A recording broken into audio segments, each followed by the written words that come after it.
में हम सभी दौड़कर बाहर आ जाते थे और तब तक प्लेन को देखते रहते थे जब तक वो हमारी आंखों के सामने से गायब ना हो जाए। और एक आज का वक्त है जब एरोप्लेन से सफर करना बहुत ही आम बात हो गई है। लेकिन दोस्तों, हवाई जहाज से जुड़े ऐसे कई सवाल हैं जो आज भी हमारे दिमाग में घूमते रहते हैं। जहाँ एक पेड़ का हल्का सा पत्ता हवा में कुछ देर नहीं उड़ पाता, तो आखिर कैसे ये हजारों टन के एरोप्लेन इतने सारे पैसेंजर्स को लेके हवा में उड़ जाते हैं, या फिर यूँ कहें कि ये टेक ऑफ और लैंडिंग कैसे करते हैं। तो दोस्तों, अगर आप भी जानना चाहते हैं इन अनोखे सवालों के जवाब, तो बने रहिए आज की इस वीडियो के आखिर तक। चलिए वीडियो को शुरू करते हैं। दोस्तों, इन सब बातों को जानने से पहले जरा एक नज़र डाल लेते हैं एरोप्लेन्स के इतिहास पे। सबसे पहले अगर किसी व्यक्ति के दिमाग में ये आया था कि हम इंसान भी किसी चीज के माध्यम से उड़ सकते हैं, तो वे व्यक्ति थे आर्किटस, जो कि आज से 1400 साल पुराने व्यक्ति थे। दोस्तों, इन्होंने 400 BC में पहली बार पंछियों के जैसे पंख बना के उड़ने की कोशिश की थी, और तभी उन्होंने एक ऐसा आर्टिफिशियल डिवाइस बनाया जो कि करीब 200 मीटर की ऊंचाई तक उड़ा। हालांकि उसकी कोई तस्वीर नहीं है, लेकिन 9वीं और 11वीं सदी में ग्लाइडर्स का आविष्कार हुआ, पर उसके परीक्षण नाकामयाब रहे। फिर 1799 में ग्लाइडर को मजबूती देने के लिए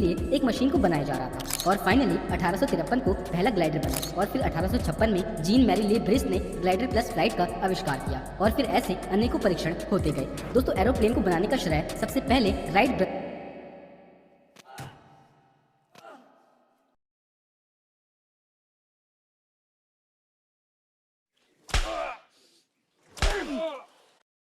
ब्रदर्स को जाता है। ये दोनों ही भाई थे जिनके नाम ऑरिविले और विल्बर थे। इन्होंने सन 1903 में अलग अलग मशीन्स, इंजन्स और पावर्स के साथ उड़ने वाला प्लेन बनाया, जो कि 1905 में उड़ने में सफल हुआ, और ये पहली बार 39 मिनट तक 39 किलोमीटर हवा में उड़ते रहा। दोस्तों, अब ये तो हो गया इसका इतिहास। अब हम आते हैं असली मुद्दे पे कि आखिर एरोप्लेन उड़ता कैसे है। दोस्तों, हवाई जहाज कोई भी हो, उसे उड़ाने के दो फैक्टर्स मेन होते हैं। पहला होता है सक्सेसफुल टेक ऑफ और दूसरा होता है जीरो नेट फोर्स। और सन 1903 में राइट ब्रदर्स ने जिन साइंटिफिक प्रिंसिपल्स का इस्तेमाल किया था वो थे बर्नौलीज प्रिंसिपल और न्यूटन का थर्ड लॉ।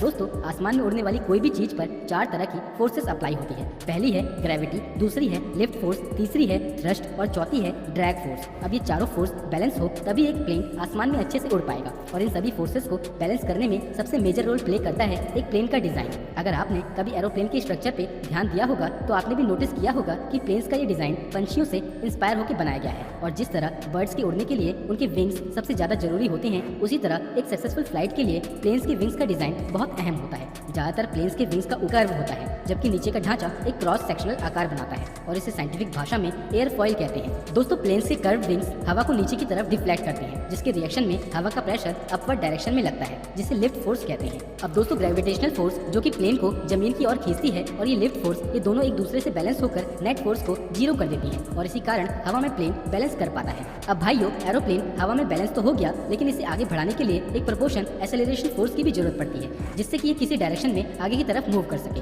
और इसके लिए एरोप्लेन में ये बड़े बड़े टर्बो प्रोपेलर्स लगाए जाते हैं। पंखों की तरह नजर आने वाले प्रोपेलर्स मेन इंजन से जुड़े होते हैं। इन्हें इंजन ऑयल की मदद से स्टार्ट किया जाता है और थ्रस्ट पावर जनरेट की जाती है। और भाइयों, मैं यहाँ पे आपको ये भी बता दूं कि पहले जहाँ सभी प्लेन्स में सिर्फ एक ही तरह के टर्बो प्रोपेलर्स इंजन हुआ करते थे, वहीं अब मार्केट में 3 तरह के इंजन मौजूद हैं, जिनका नाम है टर्बो जेट, टर्बो क्रॉप और टर्बो फैन। दोस्तों, दुनिया का सबसे बड़ा turbo engine GE9X Boeing 777X में लगाया गया है। टर्बो इंजन से जनरेट होने वाली थ्रस्ट पावर प्लेन को टेक ऑफ और आसमान में आगे मूव करने के लिए हेल्प करती है। लेकिन जब प्लेन आगे की तरफ मूव होता है तो इस पे सामने से हवा का दबाव पड़ता है, जिससे कि ड्रैग फोर्स पैदा होती है। ड्रैग फोर्स प्लेन को फॉरवर्ड डायरेक्शन में मूव करने से रोकती है। इसीलिए दोस्तों, ज्यादातर प्लेन्स को 33,000 से 41,000 फीट की ऊंचाई पे उड़ाया जाता है, क्योंकि इतनी ऊपर हवा थोड़ी पतली होती है, जो कम ड्रैग फोर्स पैदा करती है। वहीं ड्रैग फोर्स के इफेक्ट को कम करने के लिए प्लेन का एरोडायनेमिक डिजाइन भी बहुत काम आता है। दोस्तों, मॉडर्न एयरक्राफ्ट के विंग्स हाईली मॉडिफाइड होते हैं और कई पार्ट्स में बढ़ जाते हैं, और साथ ही विंग्स के इन पार्ट्स को जरूरत के हिसाब से फोल्ड और अनफोल्ड किया जाता है, जो कि ड्रैग फोर्स और लिफ्ट फोर्स को बढ़ाने और कम करने के काम आता है। और भाइयों, प्लेन को आसमान में उड़ने के लिए एक पावरफुल टेक ऑफ की भी जरूरत होती है, जिसमें आसमान के मुकाबले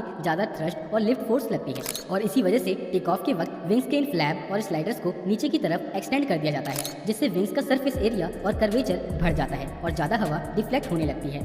दरअसल इससे होता ये है कि प्लेन को टेक ऑफ के लिए ज्यादा लिफ्ट फोर्स का सपोर्ट मिलता है और प्लेन अच्छे से जमीन पे टेक ऑफ कर पाता है। वहीं टेक ऑफ के बाद विंग्स में लगे ये फ्लैप्स और स्लाइडर्स दोबारा से फोल्ड हो जाते हैं, और इसके अलावा प्लेन को अलग अलग दिशाओं में मूव करने के लिए एलरन, एलिवेटर और रडर का इस्तेमाल किया जाता है। दोस्तों पायलट एलिवेटर का इस्तेमाल फ्लाइट के दौरान अपवर्ड और डाउनवर्ड डायरेक्शन में मूव करने के लिए करते हैं, जबकि प्लेन को लेफ्ट और राइट डायरेक्शन में मूव करने के लिए रडर और एलेरोन्स का इस्तेमाल किया जाता है। और वहीं लैंडिंग के वक्त स्पॉयलर्स का भी इस्तेमाल किया जाता है। लैंडिंग के वक्त स्पॉयलर्स की वजह से ही ड्रैग फोर्स बढ़ जाता है और लिफ्ट फोर्स कम हो जाता है, जिससे कि प्लेन नीचे की तरफ आने लगता है। और आखिर में प्लेन की सेफ लैंडिंग के लिए लैंडिंग गियर को भी बाहर निकाला जाता है, जो कि प्लेन की हाई ड्रैग पावर को सरफेस की फ्रिक्शन से कंट्रोल करने में मदद करता है। और भाइयों, इस तरफ से लेकर आसमान में उड़ने और फिर लैंड करने तक का सफर पूरा होता है। अब दोस्तों, आपने गौर किया होगा कि पहले की एरोप्लेन की खिड़कियां स्क्वायर शेप में होती थी, लेकिन ऐसी शेप होने की वजह से प्लेन की खिड़कियों पर हवा का दबाव किसी भी और पार्ट के मुकाबले 2 से 3 गुना ज्यादा पड़ता था। और इसी वजह से 20वीं सदी में कई प्लेन्स क्रैश हो गए थे, जिसके बाद 1950 में प्लेन्स की विंडो का शेप स्क्वायर से राउंड या फिर ओवल में कर दिया गया।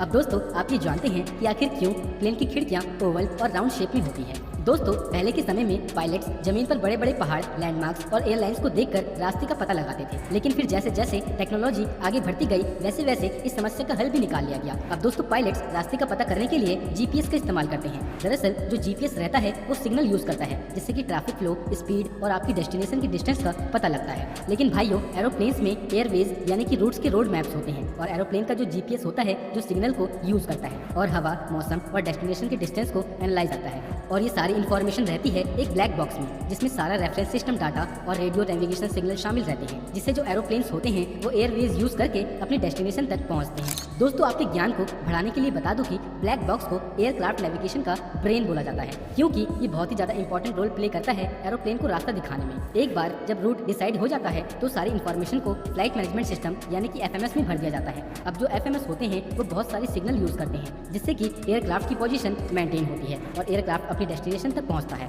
और वो 2 सिग्नल्स के नाम है रेडियो एड्स और ग्लोबल पोजिशनिंग सिस्टम, जिसको हम जीपीएस के नाम से भी जानते हैं। तो दोस्तों, बस आज के इस वीडियो में इतना ही। अगर आपको ये वीडियो